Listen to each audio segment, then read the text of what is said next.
Non, mais attends, là, il voulait raconter une blague un peu salace. Ah oui. Un tout petit peu. Allez, vas-y, Auguste. Elle est drôle, je l'aime jamais. bien. Je vous ai raconté l'histoire de la femme qui veut un perroquet? Non. Alors, c'est une femme, c'est son anniversaire. Ouais. Elle veut absolument avoir un perroquet. Absolument. Elle fait tous les perroquetiers du monde, de Paris, de la banlieue, de tout. Elle trouve pas de perroquet. Elle est très, très triste. Elle veut s'acheter un perroquet. C'est très important pour elle et tout ça.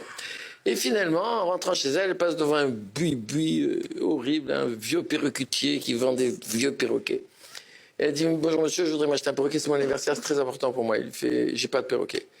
Et il fait, mais le perroquet que je vois derrière vous, là, au fond, là, qui a une drôle de tête, il va, ah non madame, pas celui-là. Pas celui-là, je peux pas vous vendre ce perroquet, c'est impossible. Elle dit, mais pourquoi? Il dit, parce que madame, ce perroquet est très spécial, il va vous gêner, il va vous poser des problèmes. Croyez-moi, il va vous poser des problèmes. Elle fait, je m'en fous, c'est mon anniversaire, ce perroquet. Il dit, écoutez, je vous préviens, ce perroquet, il a été élevé dans un bordel. Alors, il a un langage assez vert.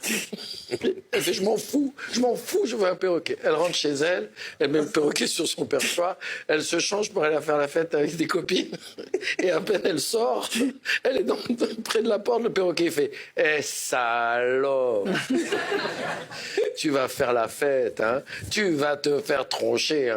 Elle est un peu vexée, mais elle s'en fout, elle est contente, elle a son perroquet, elle s'en va, elle revient à 4 h du matin, et lui il est là, il fait, espèce de salope, alors comment ça s'est passé? Tu t'es fait déglinguer par combien de mecs? S'en fout, elle se couche le lendemain, elle va pour prendre le petit déjeuner, elle arrive, il fait, alors la pute, elle a bien dormi.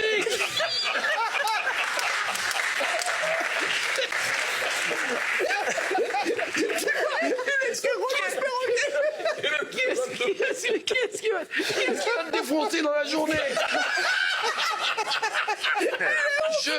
Je vous la fais assez clair, voyez. Michel a totalement lâché l'accent du perroquet. Oh my God. Et donc je vous la fais, je vous la raconte. Plus en perroquet, Michel. Parce qu'on peut y aller très loin. Hein. Vas-y, va très loin. Non. Encore Non, je peux passer trop. À la maison, oui.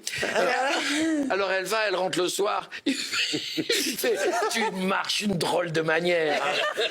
Ça a dû faire mal. Et elle n'en peut plus. Elle va voir le perruquetier. Elle fait, bonjour monsieur, le perruquetier. Et effectivement, il y a un problème. Il a quand même un langage. Vous aviez raison. Vous n'auriez pas une solution, une recette pour qu'il se calme un peu? Réfléchis. Écoutez, j'ai une idée. Je ne sais pas si ça va marcher. Voilà, cette bombe de peinture, c'est une bombe à perroquet. Alors, c'est de la peinture noire. Dès qu'il dit un mot mal élevé, vous rentrez et vous le peignez en noir. Elle rentre à la maison, il arrive. Ah non, espèce de pute!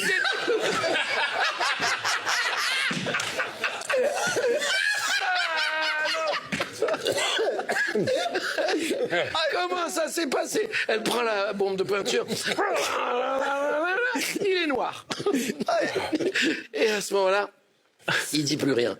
Elle sort le soir, elle revient à 4 h du matin, il dit rien. Le matin, il dit rien. L'après-midi, il dit rien. Au bout de 2 jours, elle regarde, elle fait, alors, espèce de petit con, là, de connard. Tu la fermes ta gueule, hein. Et là, il regarde, il fait, quand je suis en smock, je parle pas aux putes.